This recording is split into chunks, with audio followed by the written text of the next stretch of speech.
Mengapa ronde keempat kualifikasi Piala Dunia 2026 zona Asia harus digelar di Timur Tengah? Mengapa bukan di tempat netral seperti seharusnya? Mengapa keputusan penting seperti ini justru menguntungkan mayoritas tim dari satu kawasan? Apakah karena stadion mereka lebih megah? Ataukah karena suara mereka lebih keras di ruang rapat AFC? 8 dari 10 tim yang lolos berasal dari Timur Tengah.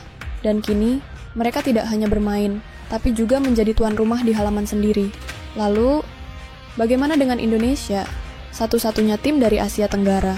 Yang melaju bukan karena kekuatan uang, tapi karena kekuatan semangat, yang tak pernah diberi kemudahan, tapi tak pernah juga menyerah. Apakah kami harus diam ketika aturan tak lagi adil? Ketika tuan rumah juga adalah lawan di dalam pertandingan, Indonesia, sang anak benua yang mulai bersuara, kini berdiri sejajar dengan raksasa-raksasa gurun. Lolos ke ronde keempat kualifikasi Piala Dunia 2026 zona Asia. Zona yang kini menyisakan 2 jalan, mimpi atau kepahitan. 6 tim terbaik dari posisi 3 dan 4 dibagi ke dalam 2 grup. Bukan home and away, bukan kandang dan tandang, tapi dipaksa bertarung di medan yang bukan miliknya. Tanggal 8 hingga 14 Oktober 2025, mereka akan bermain dengan sistem round robin. 1 tim lolos otomatis, 1 lainnya harus bertarung di babak playoff.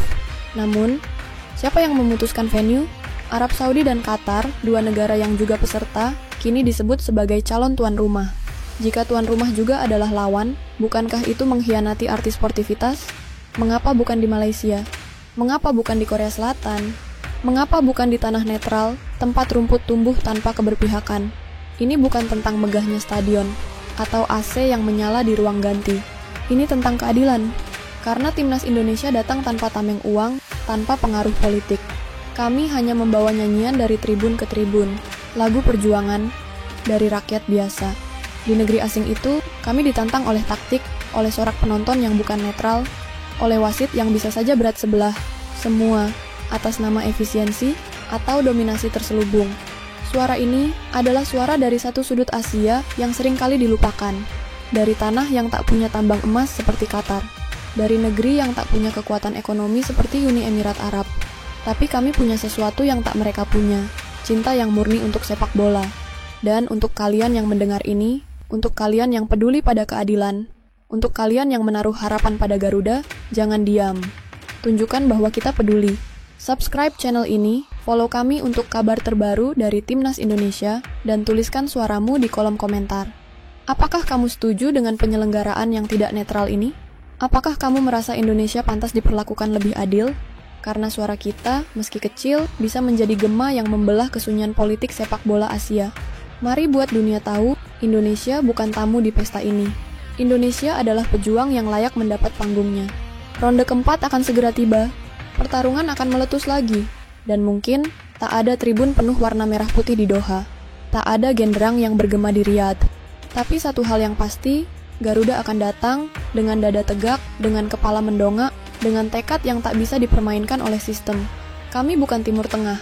Kami tak punya stadion megah dengan pendingin udara. Tapi kami punya darah yang mengalirkan semangat dari jutaan jiwa. Kami datang bukan sebagai undangan, kami datang sebagai bukti bahwa sepak bola tak bisa dimonopoli, bahwa Asia tak hanya punya satu sisi. Dan saat peluit panjang ditiup, entah kami menang atau kalah, dunia akan tahu bahwa timnas Indonesia adalah satu-satunya utusan dari Asia Tenggara yang melangkah sampai sejauh ini, bukan karena bantuan, tapi karena perjuangan. Dan jika mereka ingin memadamkan cahaya kecil dari negeri kami, mereka akan sadar bahwa cahaya kecil ini bisa menjadi api besar yang membakar ketidakadilan.